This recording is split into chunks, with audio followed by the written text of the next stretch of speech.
Hay nombres que para la mayoría son casi un punto ciego en el mapa. Chad, por ejemplo.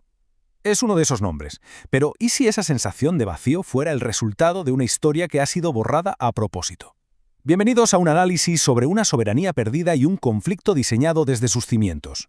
Para casi todo el mundo, si miramos un mapa, es simplemente una mancha de color en el corazón de África, a menudo asociada, a la inestabilidad.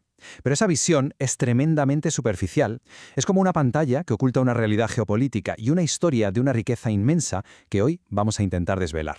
Los analistas geopolíticos, de hecho, lo llaman el cerrojo de África, y es que es el punto exacto, la bisagra, donde el mundo árabe y musulmán del norte choca con el África subsahariana, cristiana y animista. Quien controla Chad, en definitiva, controla el equilibrio de poder en toda la región del Sahel. Nuestra misión aquí es precisamente desmontar esos mitos.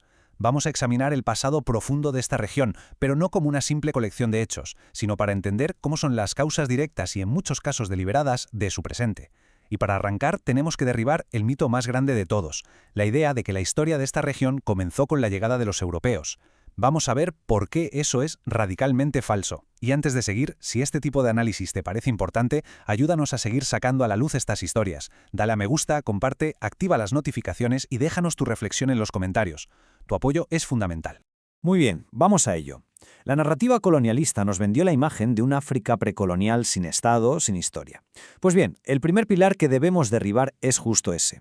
Chad no nació de la nada en una conferencia en Berlín. Es el heredero de un legado milenario.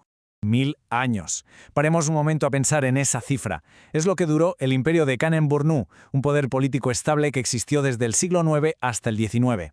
Para ponerlo en perspectiva, este imperio ya era una potencia consolidada mientras gran parte de Europa todavía se estaba definiendo en la Alta Edad Media. Su historia está ligada de forma inseparable al lago Chad. Pero ojo, no el vestigio que es hoy, sino lo que era entonces, un auténtico mar interior, una llanura líquida, que era el corazón económico y espiritual de la región.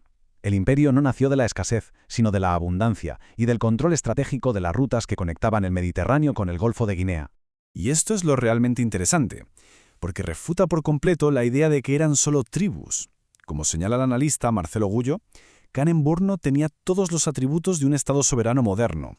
Hablamos de una burocracia, un ejército profesional temido por su caballería blindada y mantenía relaciones diplomáticas de igual a igual con el mismísimo Imperio Otomano. Controlaban el comercio de la sal y el oro y forjaron una identidad que les dio una cohesión que el Chad actual solo puede soñar. Así que el punto crucial es este. No estamos hablando de un vacío que fue llenado, sino de una estructura de poder que fue deliberadamente destruida. La historia de Chad no comienza con la llegada de Europa, sino con la interrupción violenta de su propia narrativa. Pasemos ahora a ver cómo se produjo esa destrucción. El siguiente acto de este drama histórico es la conquista colonial francesa, una operación que se vistió con el ropaje de misión civilizatoria, pero cuyos verdaderos motivos eran puramente estratégicos y militares. A finales del siglo XIX, en un salón de Berlín, unas potencias europeas se repartieron un continente con regla y tiralíneas, sin tener en cuenta a su gente.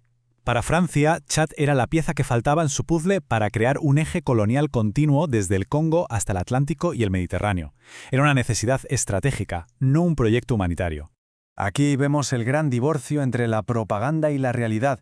El mito hablaba de progreso y desarrollo.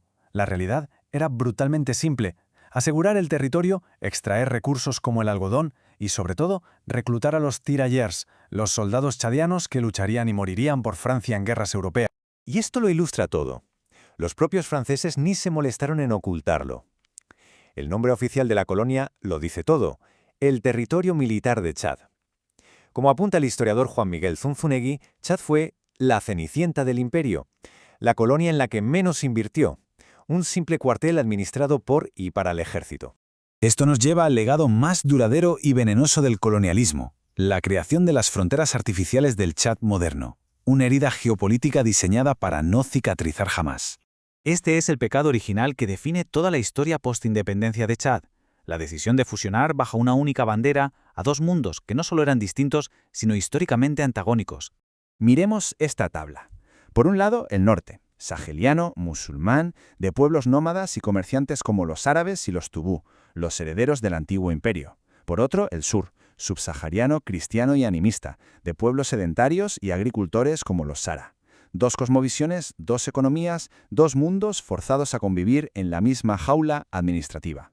Y que nadie piense que esto fue un simple error cartográfico. Fue una estrategia deliberada de divide y vencerás. Al crear un Estado con una fractura interna insalvable, Francia se aseguraba de que, incluso tras la independencia formal, las facciones chadianas siempre necesitarían un árbitro externo. Un árbitro que, casualmente, siempre sería la antigua potencia colonial. El proceso fue metódico. Primero, se une lo irreconciliable.